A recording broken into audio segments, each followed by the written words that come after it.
네, 김영환입니다. 오늘도 같이 말씀 묵상하겠습니다. 한 목사님이 망고를 선물로 주셨습니다. 선물을 주어서 제가 하는 말은 아니고요. 이분은 배울 점이 좀 많은 분인데요. 연합사역을 할 때 늘 하는 말이 있습니다. 목사님, 저는 목사님이 하라고 하는 대로 그냥 할 겁니다. 목사님이 결정하시면 저는 따라갈게요. 자, 이런 말을 하는 것은 쉽지 않고요. 이것을 고백하는 것은 정말 보통 사람은 아닙니다. 포스트 모던 시대에 오늘날 우리가 순종이라는 단어를 찾기란 여간 쉽지 않습니다. 순종할 때 대부분 순종할 만한 리더십이 있어야 그렇게 하는 경우가 많죠. 그런데 좀 부족해 보이는 사람에게 어떤 순종을 하겠다. 그리고 그 말에 내가 따르겠다. 이것은 사실 앞에 선 사람이 성숙하고 대단한 사람이라기보다는 그렇게 고백하는 사람이 더 대단한 사람일 수 있는 것이죠. 인간은 누구나 다 장단점이 있습니다. 그런데 마음에 불편함이 생기면 단점만 크게 보이는 거죠. 사랑하고 의지적으로 순종하려고 하면 단점이 조금 덜 보이고 장점이 조금씩 더 보이는 것이죠. 우리가 믿는 자로서 꼭 가져야 될 것 중에 한 가지가 무엇이냐면 순종입니다. 왜냐하면 제자도의 끝은 무엇이냐면 바로 순종이죠. 내 뜻을 내려놓고 주님의 말씀대로 주님이 원하시는 삶대로 나아가는 것. 이것이 제자도의 끝이죠. 때로 우리가 노예처럼 대우를 받고 노예처럼 이것저것 하라고 지시를 받을 때 그럴 때도 우리는 무엇을 해야 될까요? 순종해야겠죠. 그러니까 가정에서, 교회에서, 학교에서, 직장에서, 심지어 세상에서도 우리가 대우를 제대로 받지 못하지만 주님이 나를 부르셨고 나에게 명령하신 것이기 때문에 내가 순종하면서 주어진 일을 잘 감당하는 것. 그것이 세상 사람과 크리스찬이 다른 모습, 다른 삶이겠죠. 디도서 2장 9절에서 15절 말씀 같이 살펴볼 텐데요. 먼저 9절, 10절 말씀 함께 읽어보겠습니다. 종들은 자기 상전들에게 범사에 순종하여 기쁘게 하고 거슬러 말하지 말며 훔치지 말고 오히려 모든 참된 신실성을 나타내게 하라. 이는 범사에 우리 구주 하나님의 교훈을 빛나게 하려 함이라. 바울은 종들은 어떻게 해야 한다고 했죠? 자기 상전들에게 범사에 순종하고 기쁘게 하고 거슬러 말하지 말고 훔치지 말고 오히려 모든 참된 신실성을 나타내게 하라 이렇게 이야기했습니다. 여기 순종하다라는 단어는 어떤 의미를 담고 있죠? 바울이 에베소서와 골로새서에서 사용한 순종하다 이 단어는 헬라어 휘파큐인데요. 디도서에서는 휘포타소라는 순종하다라는 단어를 사용하는데 이는 조금 더 강한 순종을 의미합니다. 왜냐하면 골로새나 에베소의 종들보다 그레데에 있던 종들이 자유를 더 남용했던 것을 암시하는 것이죠. 그렇다면 오늘날 우리는 어떤가요? 우리는 자유를 남용하고 있지 않나요? 순종하는 삶을 살아가고 있습니까? 바울이 범사에 순종하라 이렇게 말할 때 이 범사에 해당하는 헬라어는 엠파신이라는 단어인데요.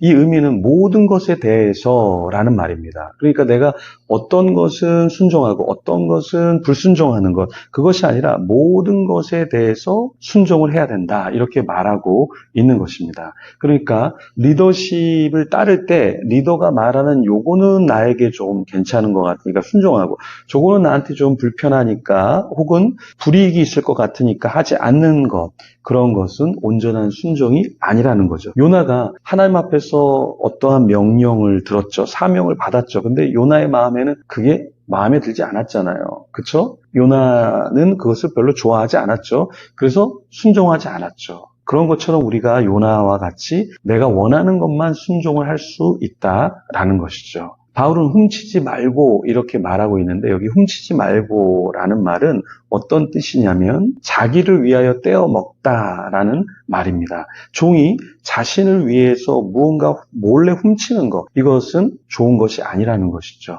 우리도 그렇습니다. 하나님 앞에 드려야 될 것을 내가 드리지 않고 또 어떤 사람에게 내가 주어야 할 것을 주지 않는 것, 이것은 무엇이냐? 몰래 훔치는 것과 같다라는 거예요. 종들 대다수는 주인이 운영하는 상업을 그 당시 맡았습니다. 그런데 자신이 상업을 해서 얻는 유익을 주인에게 돌려주어야 되는데 그렇지 않은 종들이 있었다라는 것입니다. 그래서 우리는 하나님 앞에 내가 종으로서 마땅히 올려드려야 할 것을 올려드리고 또 내 주위 사람들에게 축복해야 될 것을 우리가 축복을 해야 하는 것이죠. 제가 늘 하는 말이 있죠. 축복의 종착지가 내가 되어서는 안 된다. 그 순간 우리는 타락하게 된다는 거예요. 하나님이 나에게 주신 물질, 나에게 주신 재능, 나에게 주신 어떠한 것을 내가 다 누리는 것이 아니라 흘려보내는 저와 여러분이 되어야 하겠습니다.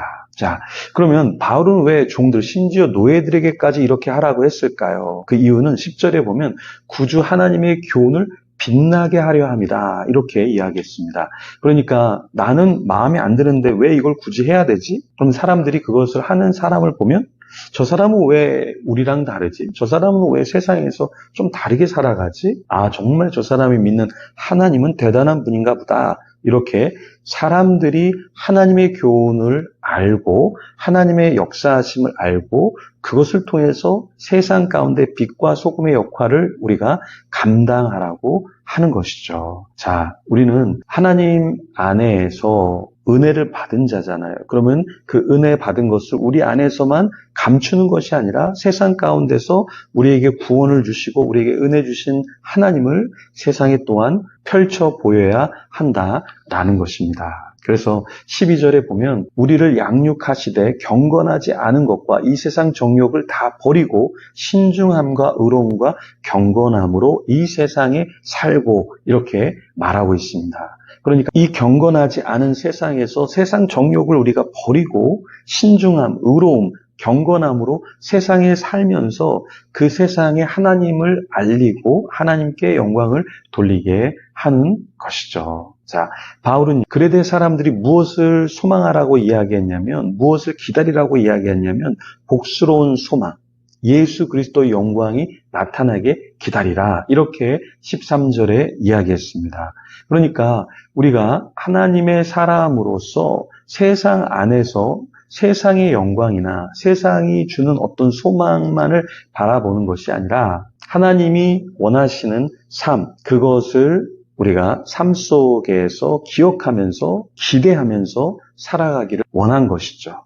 바울은 무엇보다 우리가 무엇을 기억하기를 원했냐면 예수 그리스도의 구속을 통해서 우리가 어떻게 빚어지는가 그것을 기억하기를 원했어요. 그래서 14절에 보면 모든 불법에서 우리를 속량하시고 우리를 깨끗하게 하시고 선한 일을 열심히 하는 자기 백성이 되게 하려는 것, 그것을 잊지 말라고 했습니다. 그러니까 우리가 신앙생활을 한다는 것은 내가 이 땅에서 잘 먹고 잘 살아야겠지만 그것을 넘어서서 우리를 속량해 주시고 깨끗하게 하신 주님을 기억하고 선한 일을 열심히 하는 하나님의 백성이 되기를 원하시는 것입니다. 우리는 나 자신의 안전, 유익, 평안 그것만을 생각하는 자가 아니라 이 세상에서 주님이 무엇을 원하시는가 그것을 펼쳐 보여야 하는 거예요.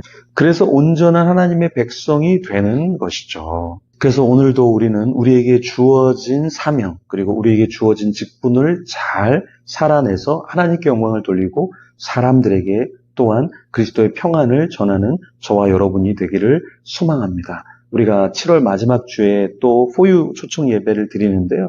우리가 말로 복음을 전하는 것도 좋지만 삶으로 복음을 살아내고 또 사람들이 왜 이 사람은 이렇게 사는가 그 궁금증을 갖게 하고 교회에 와서 같이 예배할 수 있도록 초청도 하고 그랬을 때 그 초청에 대해서 내가 저 사람이라면 정말 하나님을 믿는 사람 같다. 나도 한번 교회 가봐야지 해서 움직이는 사람들이 나타나기를 소망합니다. 그런 삶을 살도록 우리 잠시 눈을 감고 기도하며 하나님 앞에 나아가겠습니다.